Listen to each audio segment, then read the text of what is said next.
Hello friends, welcome back to my channel. So we are studying chapter number 7 of Carruthers book, and in previous video I have told you about the important reactions of lithium aluminum hydride and sodium borohydride. Today we are going to take derivatives of lithium aluminum hydride and sodium borohydride.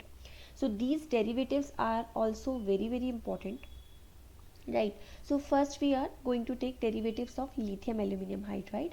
So when we will react lithium aluminum hydride with tertiary butyl alcohol, they will form lithium tri tertiary butoxy aluminum hydride. So what will be its structure? We have lithium here and tri tertiary butoxy. So this tertiary butoxy group and aluminum hydride. This will be its structure, right? So now we are because we have replaced 3 hydrogens with this tertiary butoxy group, that is why its reactivity will decrease and selectivity will increase. Means lithium aluminum hydride can reduce all type of functional groups, right? Now this derivative of this lithium aluminum hydride will reduce only selective groups. So that is why it is more important for organic synthesis. So it can reduce aldehyde ketones, it can reduce them, but the reaction with esters and epoxides is very slow, and it will not affect halide, nitriles and nitro compounds. They will remain unaffected, right? So in this example we have here this epoxide ring, this aldehyde and ester. So only this aldehyde will be reduced, other groups remain unaffected, because the reaction with esters is also very slow. So it will not react easily unless we have any other activating reagents like Lewis acid present in the reaction. They will not be affected. Next important point about this reagent is that suppose we are using acid chloride. With acid chloride, suppose I am using lithium aluminum hydride or sodium borohydride. Both of them will convert this acid chloride into alcohol. But if I am using this lithium tri-tertiary butoxy aluminum hydride, this acid chloride will not form alcohol, instead it will form aldehyde, right? So this reaction is very important. For example, in this case, suppose I am using the same reagent. So this nitrile group, which can be reduced by lithium aluminum hydride, but it will not be affected by this. Only this acid chloride group will be reduced and only up to aldehyde level. Then next important reaction is reaction of amides. With amides, if I am using LiAlH4, they will form amines. But in this case, we are using a different type of lithium derivative, that is lithium triethoxy aluminum hydride. Means we are generating it by using lithium aluminum hydride and ethanol. So it will form lithium triethoxy aluminum hydride, and this amide will form aldehyde with it. If I am using here lithium tri-tertiary butoxy aluminum hydride, this reaction will not be possible. It is not effective for reducing amides. With amides we have to use this one, and in addition to this we also need acid hydrolysis. So this is first step. This is second part is acid hydrolysis, right? For example, in this case I am using the same reagent, lithium triethoxy aluminum hydride, and then we are doing its acid hydrolysis. So this amide group will be reduced to aldehyde and this double bond will remain unaffected. Then we will take a next type of derivative of it, which is alane. Alane forms when we treat LiAlH4 with aluminum chloride, right? So they can give you directly alane written in the reaction, or they can give you mixture of lithium aluminum hydride and AlCl3. So how this reaction will take place? That it will form AlH3. This ALH3 is your alane. Now we will take its important reaction, that it has lower reducing power than LiLH4, and they can reduce aldehyde, ketones, esters, amides. They all will be reduced similar to LiLH4. They will form alcohol and amide will form amine, but it will not affect halides. Halides will remain unaffected. So it is important when we have halide present along with these groups in organic molecule. So suppose I want selective reduction of this ester, so I can use mixture of LiLH4 and AlCl3 in presence of ether. So this halide bond will remain unaffected and this one will form alcohol. If I have here LiLH4 only, then this Br will also be removed, right? This will not be the part of this molecule. Similarly, in this case, we have here alpha beta unsaturation, right? And amide group also.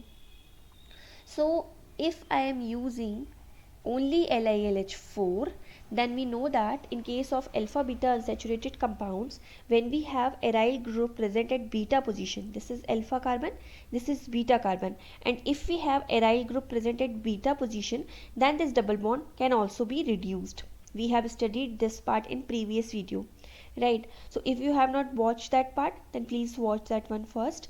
So if I am using mixture of LiLH4 and AlCl3, I have told you this one earlier also, that whenever we are using alane, this double bond will remain unaffected. LiLH4 doesn't affect isolated double bond, but when we have alpha beta unsaturation and at beta position we have aryl group, then it can be reduced. But because we are using here this alane, so this double bond will remain unaffected and this amide will form amine, right? Next we have DIBAL. DIBAL is diisobutyl aluminium hydride. They can give you DIBAL in reaction mixture, or they can give you this one in this form, diisobutyl aluminium hydride, right? So it is very important reagent.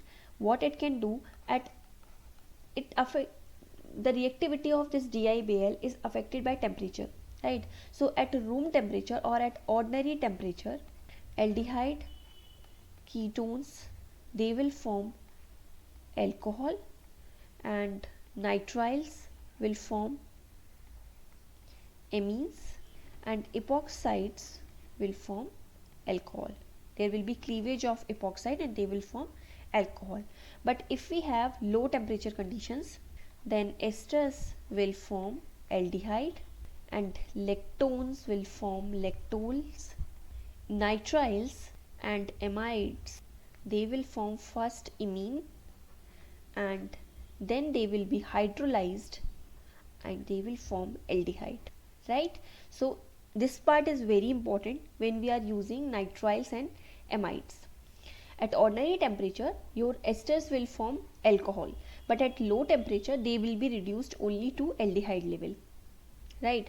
And for reaction of nitriles, it is similar to LiLH4 at room temperature or at ordinary temperature, means it will form amine.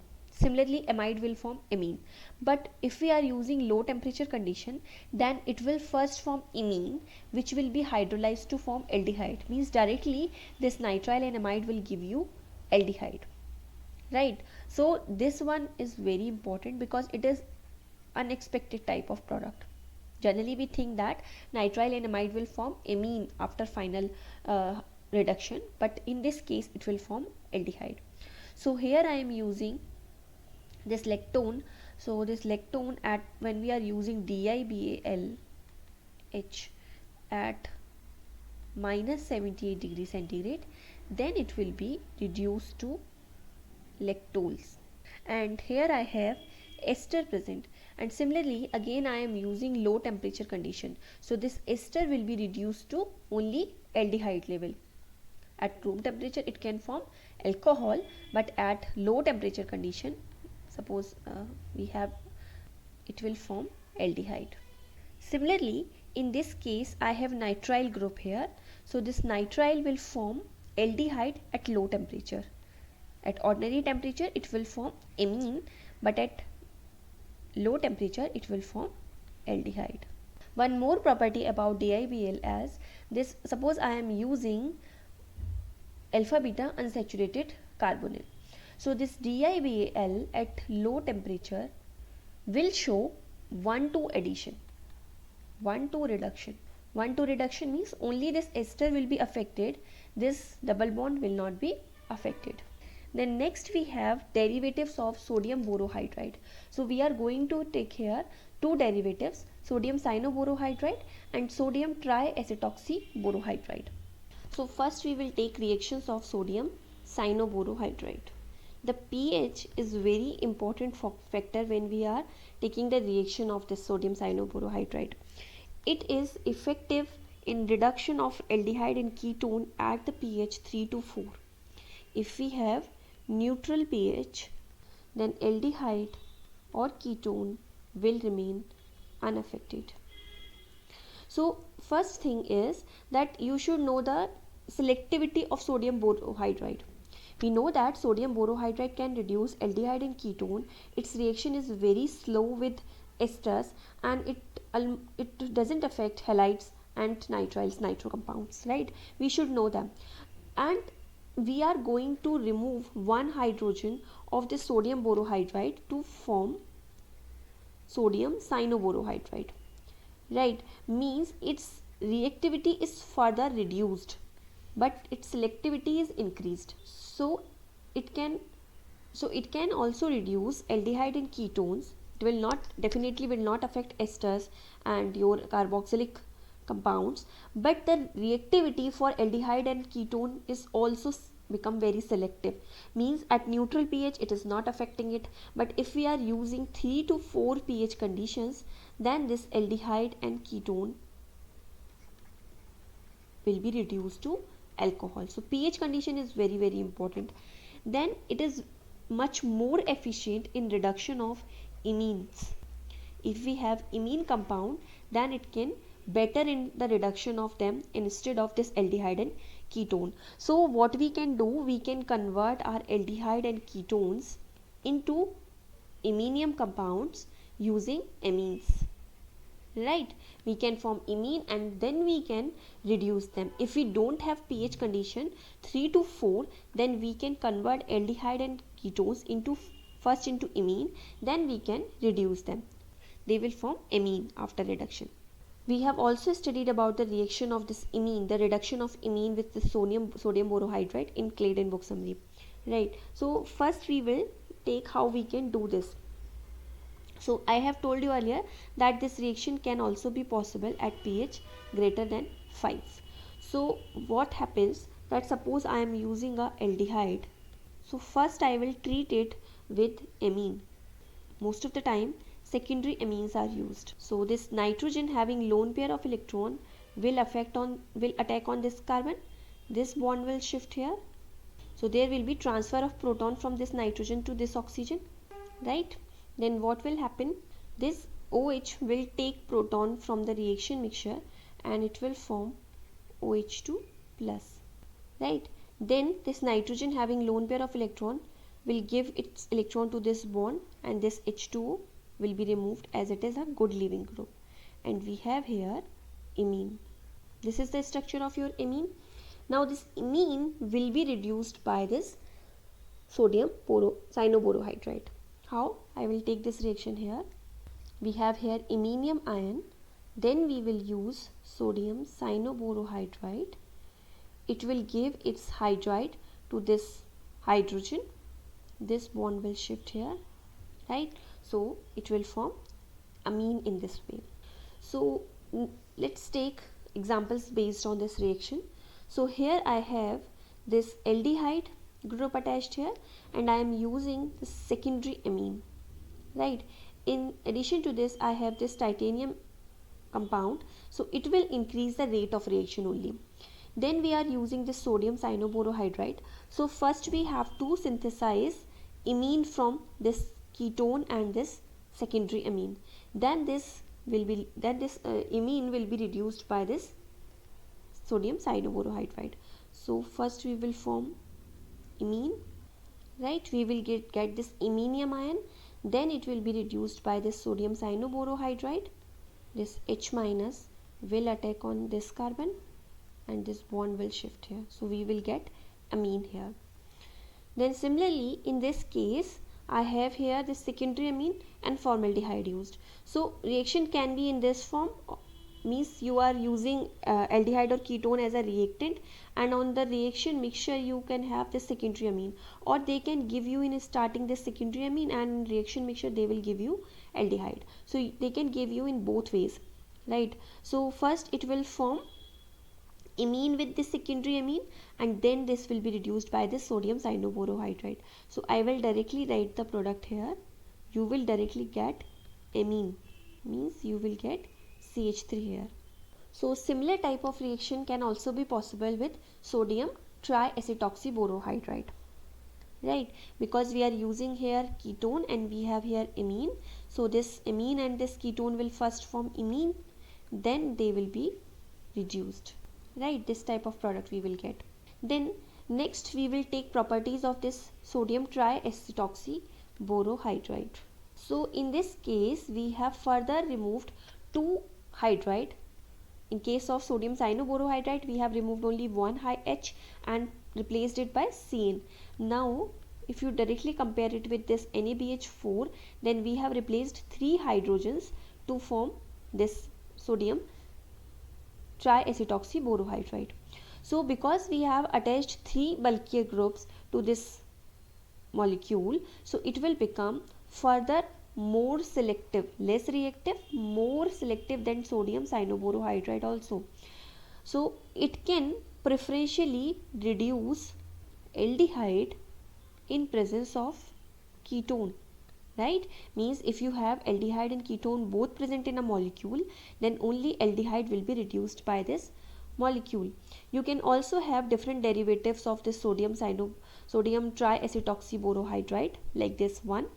In this case I have used tetramethyl ammonium. In place of sodium we have used tetramethyl ammonium, right? And this reaction is little bit different, that we have here OH group at beta position of ketone. So we will take this point also. First you have to understand that in any example if you have aldehyde and ketone both present, then only aldehyde will be reduced. Then it can reduce alpha or beta hydroxy ketones, and they will form antidiol. What is the meaning of it? In this case we have OH group at beta position of this ketone. We can also have at this at alpha position, then it will also form antidiol. In this case we have at beta position, so this ketonic group will be reduced to OH, but the attachment side of this OH will be just opposite to this one, then it will form antidiol. So what will happen? It is already above the plane, now it will go below the plane, and this ester group will remain affected, which is also generally unaffected by NaBH4 unless we have any Lewis acids within the reaction.